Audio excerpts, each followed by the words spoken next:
ಎಲ್ಲ ಚೆನ್ನಾಗಿದ್ದೀರ ಅಂತ ಅಂದ್ಕೊಂಡಿದ್ದೀನಿ. ನಾನು ಚೆನ್ನಾಗಿದ್ದೀನಿ.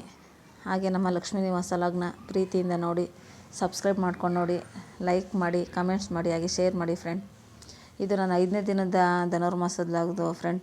5ನೇ ದಿನ 6, 7, 3 ದಿನದ ಲಾಗ್ನ ಒಂದೇ ಲಾಗಲ್ಲಿ ಹಾಕಿದ್ದೀನಿ ನೋಡಿ. ಹಾಗೆ ಚಿತ್ರಗುಪ್ತ ಹೋಮನೂ ಇದೆ ಅವತ್ತು, ಅದನ್ನು ಕೂಡ ಹಾಕಿದ್ದೀನಿ ನೋಡಿ. ಪ್ರೀತಿಯಿಂದ ನೋಡಿ, ಲೈಕ್ ಮಾಡಿ, ಹಾಗೆ ಸಬ್ಸ್ಕ್ರೈಬ್ ಮಾಡ್ಕೊಂಡು ನೋಡಿ ಫ್ರೆಂಡ್ಸ್. ಇನ್ನೊಂದು ಸರಿ ಹೇಳ್ತಾಯಿದ್ದೀನಿ. ಹಾಗೆ ಅವತ್ತು 5ನೇ ದಿನಕ್ಕೆ 4ನೇ ದಿನದರಲ್ಲೇ ಅವತ್ತು ನೈಟೆಲ್ಲ ಫುಲ್ಲು ಕೆಲಸಗಳು ಮಾಡ್ಕೊತಾ ಇದ್ದೆ. ಹಾಗೆ 5ನೇ ದಿನಕ್ಕೆಲ್ಲ ಪೂಜೆಗೆಲ್ಲ ಏನೇನು ಬೇಕೋ ಅದನ್ನು ರೆಡಿ ಮಾಡಿಕೊಂಡು, ಆಮೇಲೆ ಸಂಜೆ ಎಲ್ಲ ಪೂಜೆಗೆ ಬೆಳಗ್ಗೆಗೆ ಆಗಲ್ವಲ್ಲ, ಹಾಗಾಗಿ ನೈಟೇ ಮತ್ತೆ ಅದೇನೇ ಎಲ್ಲ ಕೆಲಸಗಳ್ನೆಲ್ಲ ಶುರು ಮಾಡಿಕೊಂಡೆ. ಆಲ್ರೆಡಿ ಅಡುಗೆ ಊಟ ಎಲ್ಲ ಆಗಿತ್ತು.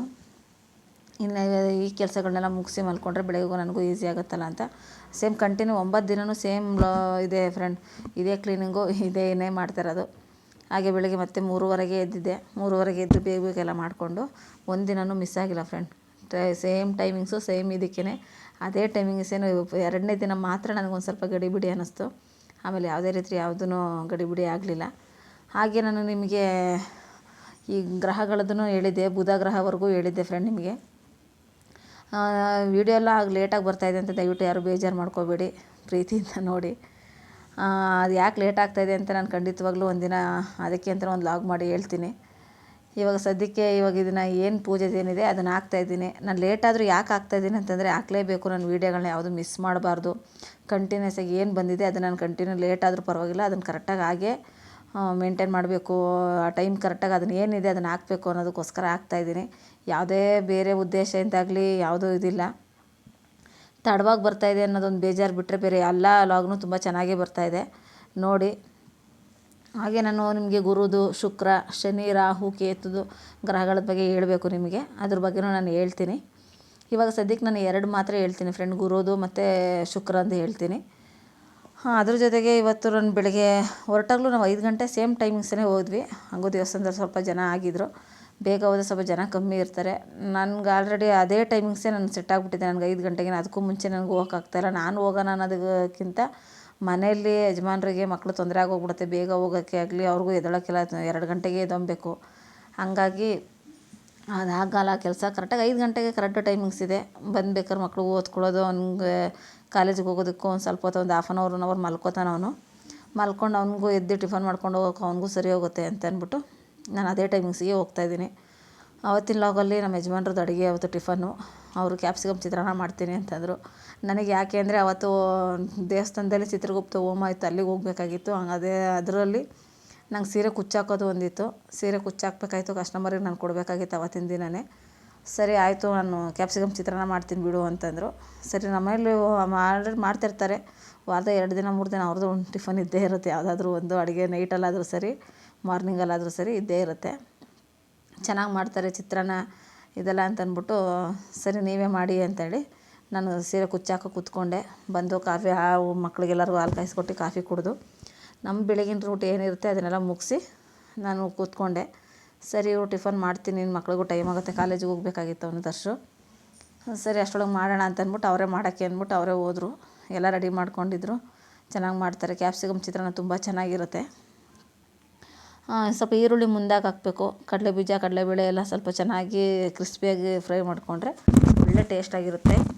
2 ದಿನ 3 ದಿನ ಬೇಕಾದರೂ ಇಟ್ಕೋಬೋದು, ಏನು ತೊಂದರೆ ಇಲ್ಲ. ತುಂಬ ಚೆನ್ನಾಗಿ ಬರುತ್ತೆ, ಟೇಸ್ಟು ರುಚಿಯಾಗೂ ಇರುತ್ತೆ. ನಾನು ಕ್ಯಾಪ್ಸಿಕಮ್ ಗೊಜ್ಜು ಮಾಡ್ತೀನಿ, ಟೊಮೊಟೊ ಈರುಳ್ಳಿ ಎಲ್ಲ ಹಾಕಿ. ಅದೇ ರೀತಿ ಕ್ಯಾಪ್ಸಿಕಮ್ ಚಿತ್ರಾನ್ನನೂ ಮಾಡ್ತೀನಿ.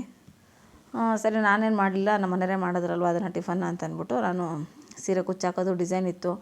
ಸ್ವಲ್ಪ ಜಾಸ್ತಿ ಲಾಂಗ್ ಡಿಸೈನ್ ಇದ್ದರೆ ಸ್ವಲ್ಪ ನನಗೂ ತುಂಬ ನಿಧಾನ ಆಗುತ್ತೆ ಹಾಕೋದಕ್ಕೆ. ಸರಿ, ನಾನು ಹಾಕಿ ಕೂತ್ಕೊಳ್ಳೋಣ ಅಂದ್ಬಿಟ್ಟು ಅದ್ರ ಬಗ್ಗೆ ಏನಿಲ್ಲ.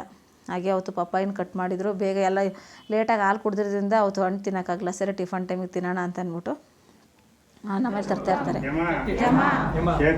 ಶರಣಾಗತಂ ಶರಣಾಗತಂ ಯೇ ಚಿತ್ರಗುಪ್ತ ಪೂಜ್ಯಪಾದ ಪದ್ಮೇಶ ಶರಣಾಗತಂ ಶರಣಾಗತಂ ಯೇ ದೇವ ದೇವದೇವ ದಯಾನಿದೆ ಯೇ ದೀನಬಂಧು ಕೃಪಾನಿದೆ ಕರ್ಮೇಶ ಯೇ ಧರ್ಮೇಶ ಮಾಂ ಶರಣಂ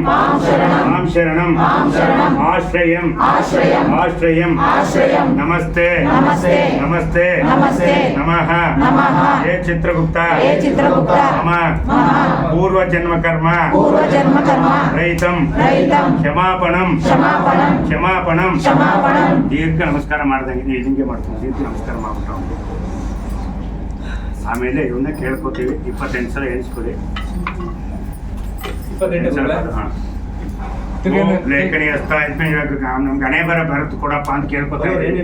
ಅವನೇ ಚೆಕ್ಕೆ ಒಂದೆರಡು ಲೇಖನಿ ಹಸ್ತಾ ಇದ್ದೀನಿ. ಲೇಖನಿಲಿ ಬರ್ಕೊಳಕ್ ಕೇಳ್ತಾ ಇದ್ವಿ. ನಮ್ಗೆ ಹಣೆ ಬರ ಓಂ ಲೇಖನಿ ಹಸ್ತಾ ಇದ್ಮೇ ತಾರಾ ಇದ್ದೀವಿ ತನ್ನೋ ಸಿತಾರ ಪ್ರಚೋದಯ ಸ್ವಾಹ. ಓಂ ಲೇಖನಿ ಹಸ್ತಾ ಇದ್ಮೇ ಭದ್ರ ಪತ್ರ ಇದ್ದೀವಿ ತನ್ನೋ ಸಿತಾರ ಪ್ರಚೋದಯ ಸ್ವಾಹ. ಓಂ ಲೇಖನಿ ಹಸ್ತಾ ಇದ್ಮೇ ಭದ್ರ ತಾರಾ ಇದ್ದೀವಿ ತನ್ನೋ ಸಿತಾರ ಪ್ರಚೋದಯ. ಚಿತ್ರಗುಪ್ತ ಹೋಮದು ಅವತ್ತು ತುಂಬ ಚೆನ್ನಾಗಿ ಹೋಮ ಆಯಿತು. ಏನಂತಂದರೆ ನಾವು ಏನೇ ಪೂರ್ವಜನ್ಮದ ಏನೇ ಕರ್ಮ ಇದ್ದರೂ ಇನ್ಮೇಲಾದರೂ ಅದನ್ನು ಶಾಂತಿ ಮಾಡಿ ನಮಗೆ ಮತ್ತೆ ಒಳ್ಳೆ ಜನ್ಮದಲ್ಲಿ ಈ ಜನ್ಮದಲ್ಲಿ ನಮ್ಗೆ ಒಳ್ಳೆ ಜೀವನ ಕೊಡಪ್ಪ ಚಿತ್ರಗುಪ್ತ ಅಂತ ನಾವು ಅದರ ಹತ್ರ ಬೇಡ್ಕೋಬೇಕು ಅನ್ನೋದು ಒಂದು ಉದ್ದೇಶಕ್ಕೆ ಅವ್ರು ಹೇಳ್ತಾ ಇರ್ತಾರೆ. ಅದೇ ನಾವು ಏನು ನಮಗೆ ಬರೆದು ಹಣೆ ಬರ ಕಳಿಸ್ಬಿಟ್ಟಿದ್ದಾರೆ, ಅದು ನಾವು ಯಾವುದೇ ರೀತಿ ಬದಲಾವಣೆ ಅದು ಇರೋ ತಪ್ಪುಗಳಲ್ಲಿ ಇರೋ ಪಾಪ ಕರ್ಮಗಳಲ್ಲಿ ಸ್ವಲ್ಪನಾದರೂ ಕ್ಷಮೆ ಇರಲಿ ಅಂತ ಚಿತ್ರಗುಪ್ತನ ಹತ್ರ ನಾವು ಬೇಡ್ಕೊಳ್ಳೋದಕ್ಕೆ ಹೇಳೋದು. ಯಾವ್ಯಾವ ಜನ್ಮದಲ್ಲಿ ನಾವು ಏನು ಕರ್ಮ ಮಾಡಿದ್ದೀವಿ ಅಂತ ಯಾರಿಗೂ ಗೊತ್ತಿರಲ್ಲ. ನಾವು ಹೇಳ್ಬೋದು, ಅಯ್ಯೋ ಯಾಕಪ್ಪ ಹಿಂಗಾಯ್ತು, ನಾನು ಯಾವ ಜನ್ಮದಲ್ಲಿ ಕರ್ಮ ಮಾಡಿದ್ದೀನಿ ಅಂತ ನಾವೇ ಸಾಮಾನ್ಯವಾಗಿ ಮಾತಾಡ್ಕೋತಾ ಇರ್ತೀವಿ. ಅದನ್ನು ಕ್ಷಮೆ ಕೇಳೋ ರೀತಿಯಲ್ಲಿ ಹೋಮದಲ್ಲಿ ನಮ್ಗೆ ಅದನ್ನು ಹೇಳ್ಸಿದ್ರು. ತುಂಬ ಚೆನ್ನಾಗಿತ್ತು, ನೀವು ಕೇಳಿಸ್ಕೊಳ್ಳಿ ಅಂತ ಹೇಳ್ಬಿಟ್ಟು ನಾನು ಅದನ್ನು ಹಂಗೆ ವಾಯ್ಸ್ ಹಂಗೆ ಕೊಟ್ಟೆ ಫ್ರೆಂಡ್ಸ್. ಪ್ರತಿಯೊಬ್ಬರೂ ಅದು ಕೇಳಿದ್ರಿಂದನಾದ್ರೂ ಯಾರಿಗೇನೇ ಲೋಪದೋಷಗಳಿದ್ರು ಯಾವುದೇ ಜನ್ಮದ ಕರ್ಮಗಳಿದ್ರು ಕಳೀಲಿ ಅನ್ನೋದಕ್ಕೆ ಉದ್ದೇಶಕ್ಕೋಸ್ಕರ ಅದನ್ನು ವಾಯ್ಸ್ನ ಹಾಗೆ ಬಿಟ್ಟೆ. ಹಾಗೆ ನೆಕ್ಸ್ಟು ನನಗೆ 6ನೇ ದಿನದ್ದು ನಾನು ಪೂಜೆಗೆ ಎಲ್ಲ ತಯಾರಿ ಮಾಡ್ಕೋತಾ ಇರೋದು. 6ನೇ ದಿನದಲ್ಲಿ 5ನೇ ದಿನದ್ದು ಮುಗಿಸಿದಾಯಿತು. ಇದು 6ನೇ ದಿನದ್ದು. 7ನೇ ದಿನದ್ದು ಮತ್ತು ಇದೇ ಲಾಗಲ್ಲಿ ನಾನು ಕಂಟಿನ್ಯೂ ಮಾಡಿದ್ದೀನಿ. ಅವತ್ತು ಅಲ್ಲಿ ಹೋಮದಿಂದ ಬಂದಮೇಲೆ ಮತ್ತು ಸಂಜೆ ನನಗೆ ಅಡುಗೆ ಕೆಲಸಗಳೆಲ್ಲ ಇತ್ತು. ನಾನು ಅದನ್ನೇನು ಶೂಟ್ ಮಾಡೋಕ್ಕಾಗಲ್ಲ, ತುಂಬ ಕೆಲಸ ಅನ್ನಿಸ್ತಾಯಿತ್ತು ನನಗೆ.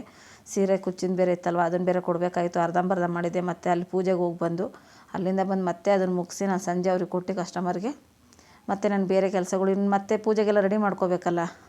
ಏನು ಹೇಳಿ, ನಾವು ದೇವ್ರ ಕೆಲಸ ಅಂತ ಮಾಡೋಕೆ ಹೊರಟಾಗ ಯಾವುದೇ ಸುಸ್ತು ಆಗಲಿ ಸಂಕಟ ಆಗಲಿ, ಬೇರೆ ಟೈಮಲ್ಲಿ ನನಗೆ ಅದೇ ಈ ಥರ ತುಂಬ ಟೆನ್ಷನ್ ಆಗಿಬಿಟ್ರೆ ತಲೆನೋವು ಬರೋದು, ಏನೋ ಸುಸ್ತಾಗೋದಂತ ಅನ್ನಿಸ್ತಾ ಇರುತ್ತೆ. 9 ದಿನದಲ್ಲಿ ನಾವು ದೇವ್ರ ಕೆಲಸ ಮಾಡ್ತೀವಿ. ಒಂದು ದಿನ ಕೂಡ ನಾವು ಅಷ್ಟು ಬೇಗ ಹೇಳ್ತೀವಿ, ಅಷ್ಟು ಕೆಲಸ ಮಾಡಿದ್ರು ಒಂದು ದಿನ ಕೂಡ ಆಯಾಸ ಆಗಲಿ ತಲೆನೋವು ಬರೋದಾಗಲಿ, ಡೈಲಿ ತಲೆ ಸ್ನಾನ ಮಾಡಿದ್ರು ಇವತ್ತು ಇಷ್ಟು ವರ್ಷದಲ್ಲಿ ಯಾವತ್ತೂ ನನಗೆ ಆ ಥರ ಅನುಭವ ಆಗಿಲ್ಲ. ಹಾಗೆ ನನ್ನ ಮಗನೂ ಶ್ಲೋಕ ಓದಿ ಅವನು ಎದ್ದು ಅವನು ಎಲ್ಲ ರೆಡಿ ಮಾಡ್ಕೊಂಡು ಅವನದಾದ್ಮೇಲೆ ನಾನು ಕೂತ್ಕೊಂಡೆ. ನಾನು ಪೂಜೆ ಎಲ್ಲ ಮುಗಿಸ್ಬಿಟ್ಟು ಹೊರಡೋಣ. ನಾಳೆ 4:45 ಯಜಮಾನ್ರು ರೆಡಿ ಆಗ್ತಾಯಿದ್ರು. ಅವ್ರು ರೆಡಿ ಆಗೋಷ್ಟೊತ್ತಿಗೆ ನನ್ನ ಪೂಜೆನ ಮುಗಿದಿರ್ತು. ಅವ್ರು ಬಂದು ಕೈ ಮುಕ್ಕೊಂಡು ಹೊರಡ್ತೀವಿ ದೇವಸ್ಥಾನಕ್ಕೆ. ಅದೇ ಟೈಮಿಂಗ್ಸಿಗೆ ಅದೇ ಇದಕ್ಕೇ ಹೊರಡೋದ್ರಿಂದ ನಮಗೇನು ಗಜಿಬಿಜಿ ಅನ್ನಿಸ್ಲಿಲ್ಲ. ಆಲ್ರೆಡಿ ನಮ್ಗೆ ಅದು ರೂಢಿಯಾಗಿ ಹೋಗ್ಬಿಟ್ಟಿತ್ತು. 5 ದಿನಕ್ಕೇ ನಮ್ಗೆ ಆ ಟೈಮಿಗೆ ಮತ್ತೆ ನಾನು ಗಡಿಬಿಡಿ ಆಗೋದಾಗಲಿ ಆ ಟೈಮ್ ಮೀರೋಯ್ತು ಅಂತ ಗಾಬರಿ ಮಾಡ್ಕೊಳ್ಳೋದಾಗಲಿ ಏನೂ ಅನ್ನಿಸ್ಲಿಲ್ಲ. ನಾವು ಕರೆಕ್ಟಾಗಿ ಆ ಟೈಮಿಗೆ ಎಲ್ಲ ನಮ್ಗೆ ರೆಡಿ ಆಗ್ತಾಯಿತ್ತು. ಸರಿ ದರ್ಶುಗೆ ಹೊರಡೋಣ ಅಂತಂದ್ಬಿಟ್ಟು ಹೊರಟ್ವಿ ದೇವಸ್ಥಾನಕ್ಕೆ. ದೇವಸ್ಥಾನದಲ್ಲೂ ಜನನೂ ಇದ್ದರು. ಅವತ್ತು ತುಂಬ ಜನದ್ದು 9 ದಿನದ್ದು ಪೂಜೆನೂ ಮುಗಿಸಿರೋ ಇದ್ದರು. ಅವತ್ತು ತುಂಬ ಪೂಜೆ ದೇವಸ್ಥಾನದಲ್ಲಿ ಜನನೂ ಇದ್ದರು. 9 ದಿನದ್ದು ಪೂಜೆ ಮುಗಿಸಿ ಅವರು ಪ್ರಸಾದ ನೈವೇದ್ಯ ಎಲ್ಲ ಮಾಡಿಸಿದ್ರಿಂದ ಪೂಜೆನೂ ತುಂಬ ತಡವಾಗಿ ಆಯಿತು ದೇವಸ್ಥಾನದಲ್ಲಿ. ಅದನ್ನು ಮುಗಿಸ್ಕೊಂಡು ನಾವು ನವಗ್ರಹ ಪೂಜೆ, ಅರಳಿ ಮರದ ಪೂಜೆ, ಬನ್ನಿ ಮರದ ಪೂಜೆ ಎಲ್ಲ ಮುಗಿಸ್ಕೊಂಡು ಮನೆಗೆ ಬಂದ್ವಿ. ಮನೆಗೆ ಬಂದಮೇಲೆ ನಾನು ಟಿಫನ್ ನಾನೇ ಮಾಡೋಣ, ಪಲಾವ್ ಮಾಡೋಣ ಅಂತ ಅಂದ್ಬಿಟ್ಟು ಮೆಂತ್ಯ ಸೊಪ್ಪಿತ್ತು, ಅವರೆಕಾಯಿ ಇತ್ತು, ಎಲ್ಲ ತರಕಾರಿ 1-2 ಇತ್ತು, ಎಲ್ಲ ಮಿಕ್ಸ್ ಹಾಕಿ ವೈಟ್ ಪಲಾವ್ ಮಾಡೋಣ ಅಂತ ಹೇಳ್ಬಿಟ್ಟು ವೈಟ್ ಪಲಾವ್ ಮಾಡಿದೆ ಅವತ್ತು ಟಿಫನ್ಗೆ. ಆವತ್ತು ನನಗೊಂದು ಸ್ವಲ್ಪ ಕೆಲಸ ಇತ್ತು, ಹೊರಗಡೆ ಹೋಗ್ಬೇಕಾಯಿತು. ಹಾಗಾಗಿ ಬೇಗ ಸ್ವಲ್ಪ ಮಾಡೋಣ ನನಗೆ ಅಂದ್ಕೊಂಡಿರಲಿಲ್ಲ. ಸರಿ ಅಂತೇಳಿ ನಾನು ಡ್ರೆಸ್ ಚೇಂಜ್ ಮಾಡಿ ಟಿಫನ್ ಮಾಡ್ತಿದ್ದೆ. ಆಮೇಲೆ ಯಜಮಾನ್ರು ಅಂದರು, ಇಲ್ಲ ಸ್ವಲ್ಪ ಹೊರಗಡೆ ಕೆಲಸ ಇದೆ ಅಂತ. ಸರಿ ಆಯಿತು ಬಿಡಿ, ಹೋಗಿ ಬರೋಣ ಟಿಫನೆಲ್ಲ ಮುಗಿಸ್ಬಿಟ್ಟು ಅಂತ ಅಂದ್ಬಿಟ್ಟು ಆವತ್ತು ಹೊರಗಡೆ ಹೋಗ್ಬೇಕಾಯಿತು. ಸ್ವಲ್ಪ ಬ್ಯಾಂಕ್ ಕೆಲಸನೂ ಇತ್ತು. ನಂದು ಬ್ಯಾಂಕ್ದು KYC ಮಾಡಿಸಿದ್ದೆ, ಆದರೂ ಅದೇನು ಅಂತ ಗೊತ್ತಿಲ್ಲ ನನಗದು. ಏನು ಮೆಸೇಜ್ ಬರ್ತಾ ಇರಲಿಲ್ಲ. ಅಮೌಂಟದು ಗೂಗಲ್ ಪೇ ಫೋನ್ಪೇದು ಯಾವುದೂ ವರ್ಕ್ ಆಗ್ತಾಯಿಲ್ಲ ಅಂತೇಳಿ ಮತ್ತೆ ಹೋಗಿದ್ವಿ. ಇಲ್ಲ ಸರ್ ಮತ್ತೆ ಅದೇನು ಅಪ್ಡೇಟ್ ಆಗಿಲ್ಲ, ನೀವು ಮತ್ತೆ ಮಾಡಿಸ್ಬೇಕು ಅಂತ ಹೇಳಿದ್ರು. ಅದನ್ನು ಮಾಡಿಸ್ಕೊಂಡು ಬರೋಣ ಅಂತ ಅಂದ್ಬಿಟ್ಟು ಹೋಗೋಣ ಅಂತಂದ್ರೆ ಸರಿ ಆಯಿತು. ಅವ್ರ ಟೈಮ್ ಇತ್ತು, ಯಜಮಾನ್ರಿಗೂ ಟೈಮ್ ಇತ್ತು, ನನ್ನ ಮಗನೂ ಮನೇಲಿದ್ದ. ಅವನಿದ್ರೆ ಸ್ವಲ್ಪ ನಮಗೆ ಕೆಲಸ ಈಸಿ ಅನಿಸುತ್ತೆ ಬ್ಯಾಂಕ್ ಕೆಲಸಕ್ಕಾಗಲಿ. ಸರಿ ಅವನು ಸರಿ ಬನ್ನಿರಿ ಹೊರಡೋಣ ಟೈಮ್ ಆಗುತ್ತೆ ಅಂತಂದ. ಸರಿ ಇರಪ್ಪ ಟಿಫನೆಲ್ಲ ಮುಗಿಸ್ಕೊಂಡು ಹೋಗೋಣ, ಮತ್ತೆ ಲೇಟಾಗಿ ಹೋಗ್ಬಿಡುತ್ತೆ ಅಂಥೇಳಿ ಸರಿ ಅವತ್ತು ಸ್ವಲ್ಪ ಟಿಫನ್ ಲೇಟಾಗೇ ಮಾಡಿದೆ. ಏನೋ ಸ್ವಲ್ಪ ಮೇಲ್ಗಡೆ ಎಲ್ಲ ಕೆಲಸಗಳಿತ್ತು, ಅದನ್ನೆಲ್ಲ ಮುಗಿಸ್ಬಿಟ್ಟು ಬಂದು ಟಿಫನ್ನು ನಾನು ಹೋಗೋದೇನಿಲ್ವಲ್ಲ ಅಂಥೇಳಿ ಅಂದ್ಕೊಂಡು ನಿಧಾನಕ್ಕೆ ಮಾಡ್ತಾಯಿದ್ದೆ. ಸ್ವಲ್ಪ ಹಾಲು ಕುಡ್ದಿದ್ದು ಲೇಟು. ಹಾಲು ಬ್ರೆಡ್ ತೊಗೊಂಬಂದೆ, ಬಿಸ್ಕೆಟು ಹಾಲು ಎಲ್ಲ ತಿಂದಿರೋದ್ರಿಂದ ಅವತ್ತೇನು ಹಸಿವಾಗಲಿಲ್ಲ. ಸರಿ ಲೇಟಾಗೇ ಮಾಡಿದೆ ಟಿಫನ್ನು. ತರಕಾರಿ ಮಸಾಲ ಅಂದರೆ ನಾನು ಏನು ರುಬ್ಬಾಕಲ್ಲ ಫ್ರೆಂಡ್ಸ್. ಇದಕ್ಕೆಲ್ಲ ಪ್ರತಿಯೊಂದಕ್ಕೂ ನಾನು ಪೀಸ್ ಪಲಾವ್ ಥರ ಎಲ್ಲನೂ ಹೆಚ್ಚಾಕ್ತೀನಿ. ಶುಂಠಿ ಬೆಳ್ಳುಳ್ಳಿ ಪೇಸ್ಟ್ ಒಂದೇ ನಾನು ರುಬ್ಬಿರೋದು ಹಾಕೋದು. ಹಾಗೆ ಹಾಲು ಹಾಕ್ತೀನಿ, ಒಂದು ಲೋಟ ವೈಟ್ ಪಲಾವಿಗೆ ಹಾಲು ಹಾಕೋದ್ರಿಂದ ಒಳ್ಳೆ ರುಚಿ ಕೊಡುತ್ತೆ, ಟೇಸ್ಟು ತುಂಬ ಚೆನ್ನಾಗಿರುತ್ತೆ. ಹಂಗಾಗಿ ಸ್ವಲ್ಪ ಹಾಲು ಹಾಕ್ತೀನಿ. ಅದಕ್ಕೆ ಮೊಸರು ಬಜ್ಜಿನೂ ಮಾಡಿದ್ದೆ, ತುಂಬ ಚೆನ್ನಾಗಾಗಿತ್ತು ವೈಟ್ ಪಲಾವನ್ನು. ಅದ್ರ ರೆಸಿಪಿ ಎಲ್ಲ ಏನೂ ಇಲ್ಲ ಫ್ರೆಂಡ್, ಈಗ ಏನು ತೋರಿಸಿದ್ದೀನಿ ಅದೇ ಇರೋದು, ಅಷ್ಟೇ ತೋರಿಸಿರೋದು ನಾನು. ನಮ್ಗೆ ಎಷ್ಟು ಬೇಕಷ್ಟು ಮಾಡಿಕೊಂಡು ಮತ್ತೆ ಅಲ್ಲಿ ಹೊರಗಡೆ ಹೋಗಿ ಬಂದು ನನಗೂ ಸ್ವಲ್ಪ ಕೆಲಸಗಳಿತ್ತು ಎಲ್ಲ ಮುಗಿಸಿ ಸಂಜೆಗೆ ಸೊಪ್ಪೆಲ್ಲ ತೊಗೊಂಬಂದಿದ್ದೆ. ಮಿಕ್ಸ್ ಸೊಪ್ಪಿನ ಪಲ್ಯ ಮಾಡಿ ರೊಟ್ಟಿ ಹಾಕೋಣ ಅಂತ. ನಂಗೆ ರೊಟ್ಟಿ ಮಾಡೋ ಕೆಲಸ ಇದ್ದರೆ ಸ್ವಲ್ಪ ಅಡುಗೆ ಮೇಲೆ ಕೆಲಸನೂ ಆಗ್ತಾಯಿರುತ್ತೆ. ಯಾಕೆಂದರೆ ರೊಟ್ಟಿ ಬೇಯೋವರೆಗೂ ನನ್ನ ಪಾತ್ರೆಗಳು ತೊಳ್ಕೊಳ್ಳೋದು, ಇಲ್ಲ ಅಡುಗೆ ಮನೆ ಕ್ಲೀನ್ ಮಾಡ್ಕೊಳ್ಳೋದು ಹೀಗೆಲ್ಲ ಮಾಡ್ಕೋತಾ ಇರ್ತೀನಿ. ಹಾಗಾಗಿ ನನಗೆ ಅದೇನು ರೊಟ್ಟಿ ಕೆಲಸ ಇದ್ದಾಗ ನಂಗೆ ಸ್ವಲ್ಪ ಈಸಿ ಅನಿಸುತ್ತೆ.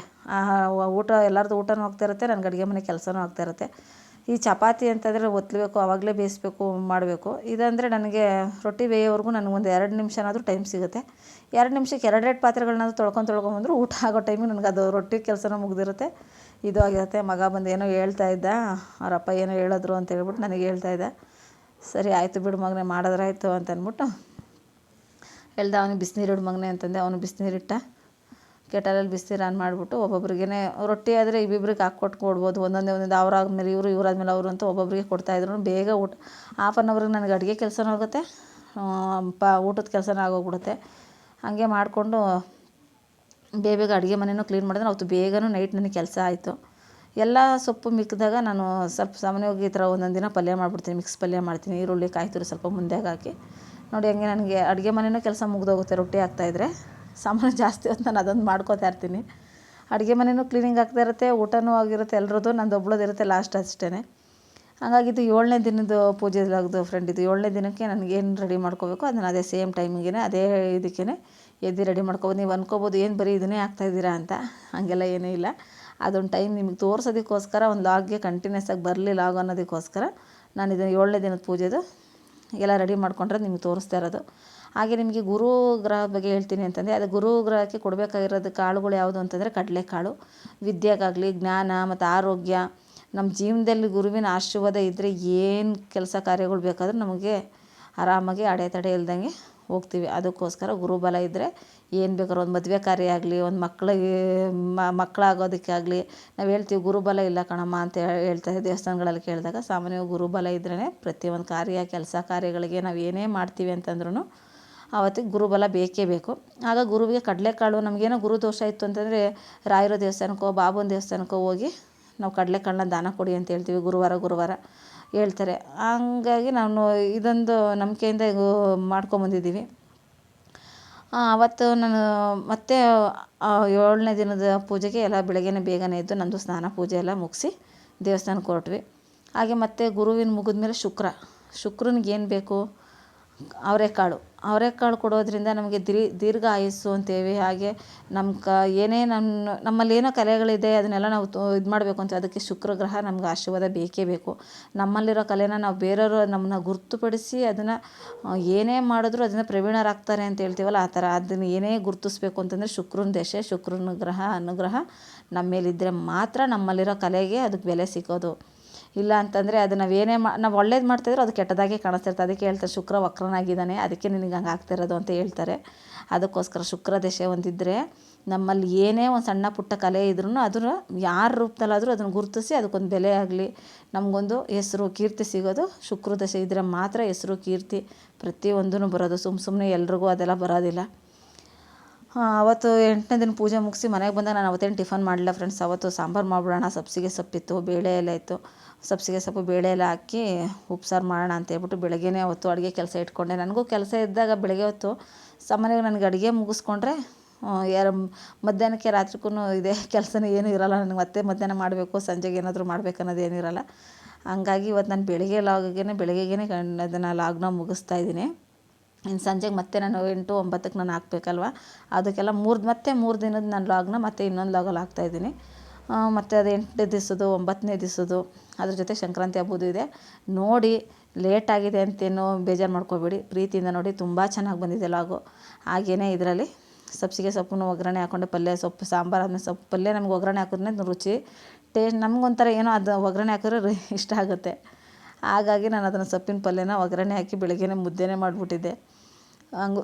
ನನ್ನ ಮಗ ಮಮ್ಮಿ ಬೆಳಗ್ಗೆನೇ ಮುದ್ದೆ ತಿನ್ನೋಕ್ಕಾಗಲ್ಲ ಅಂತ, ಪರವಾಗಿಲ್ಲ ತಿನ್ನಪ್ಪ, ಇನ್ನು ಮಧ್ಯಾಹ್ನ ತನಕ ಏನು ಇದಿರಲ್ಲ, ಸಂಜೆಗೆ ಮಾಡೋದಿನ ಅಂದೆ. ಸರಿ ನಂಗೆ ಸಂಜೆಗಂತೂ ಮುದ್ದೆ ಬೇಡ, ನನಗೆ ಒಂದೇ ಟೈಮ್ ಸಾಕು ಅಂದೆ. ಸರಿ ಆಯಿತು, ಸಂಜೆಗೆ ಏನಾದರೂ ಒಂದು ಟೈಮ್ ಮಾಡಿದ್ರೆ ಆಯಿತು ಬಿಡು ಅಂತೇಳಿ ಸಬ್ಬಸಿಗೆ ಸೊಪ್ಪು ಉಪ್ಸಾರು ತುಂಬ ಚೆನ್ನಾಗಾಗಿತ್ತು. ಏನೇ ಆದರೂ ಹುಳಿ ಸಾಂಬಾರಿಗಿಂತ ಉಪ್ಸಾರು ಕೊಡೋ ರುಚಿನೇ ಬೇರೆ. ಬೇಕಾದ್ರೆ ಒಂದಿನ ಇಟ್ಕೊಂಡು ತಿನ್ಬೋದು. ಹುಳಿ ಸಾರು ತಿನ್ನಬೇಕು ಅಂತಂದರೆ ಬೇಜಾರಾಗುತ್ತೆ. ಅದೇನಾದರೂ ಒಂದೇ ಟೈಮು, ನಮ್ಮ ಮನೇಲಂತೂ ಮುಟ್ಟೋದೇ ಇಲ್ಲ. ಇನ್ನೊಂದು ಟೈಮ್ ಇದೆ ಅಂತಂದ್ರೂ ಅದಕ್ಕೇನಾದರೂ ಆಲ್ಟ್ರೇಷನ್ ಮಾಡಬೇಕು. ಅದಕ್ಕೆ ಒಗ್ಗರಣೆ ಹಾಕಿ ಸಾಂಬಾರಿಗೆ, ಇಲ್ಲಾಂದರೆ ರೊಟ್ಟಿ ಗಿಟ್ಟಿ ಹಾಕಿ ಅದನ್ನು ಖಾಲಿ ಮಾಡಬೇಕಷ್ಟೇ. ಹಾಗೆ ಬೆಳಗ್ಗೆನೂ ಮುದ್ದೆ ಮಾಡಿಕೊಂಡೆ. ನಾನು ಮುದ್ದೆನ ಕೆಳಗೆಲ್ಲ ಕೂತ್ಕೊಂಡು ನಿಂತಿರುವಲ್ಲ ಫ್ರೆಂಡ್, ಹಿಂಗೆ ಪಾತ್ರೆನಲ್ಲೇ ಮಾಡ್ಕೊಂಬಿಡ್ತೀನಿ ಮುದ್ದೆನೂ ಕೂಡ. ಎಷ್ಟಾಗತ್ತೆ ಅಷ್ಟು, ಜನ ಜಾಸ್ತಿ ಇದ್ದರೆ 2 ಟೈಮ್ ಮಾಡ್ಕೊತೀನಿ ಅದನ್ನೇ. ಇಲ್ಲ ಅಂತಂದರೆ ಒಂದೇ ಸರಿಗೆ ನಮಗೇನು ಒಂದು 3 ಮುದ್ದೆ ದಪ್ಪದ ಮುದ್ದೆ ಮಾಡಿಕೊಂಡ್ರೆ ಸಾಕು, ಆಗುತ್ತೆ. 3 ಮುದ್ದೆ ಇದು ಮಾಡಿದ್ರೆ ಇದ್ರಲ್ಲಿ 3 ಮುದ್ದೆ ದಪ್ಪದಾಗುತ್ತೆ, ಚಿಕ್ಕದೊಂದು ಮುದ್ದೆ ಆಗುತ್ತೆ, ಸಾಕು. ನಾನು ಕರೆಕ್ಟಾಗಿ ಅದು ಅಳತೆ ಇಟ್ಕೊಂಬಿಟ್ಟಿದ್ದೀನಿ, ಇಷ್ಟು ಹಾಕಿದ್ರೆ ಇಷ್ಟೇ ಆಗೋದು ಅಂತ.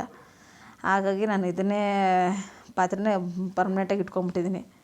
ಓಕೆ ಫ್ರೆಂಡ್ಸ್, ಇವತ್ತಿನ ವ್ಲಾಗ್ ಹೇಗಿದೆ ಅಂತ ಹೇಳಿ, ಲೈಕ್ ಮಾಡಿ, ಕಮೆಂಟ್ ಮಾಡಿ, ಪ್ರೀತಿಯಿಂದ ಶೇರ್ ಮಾಡಿ friends. Thank you for watching friend.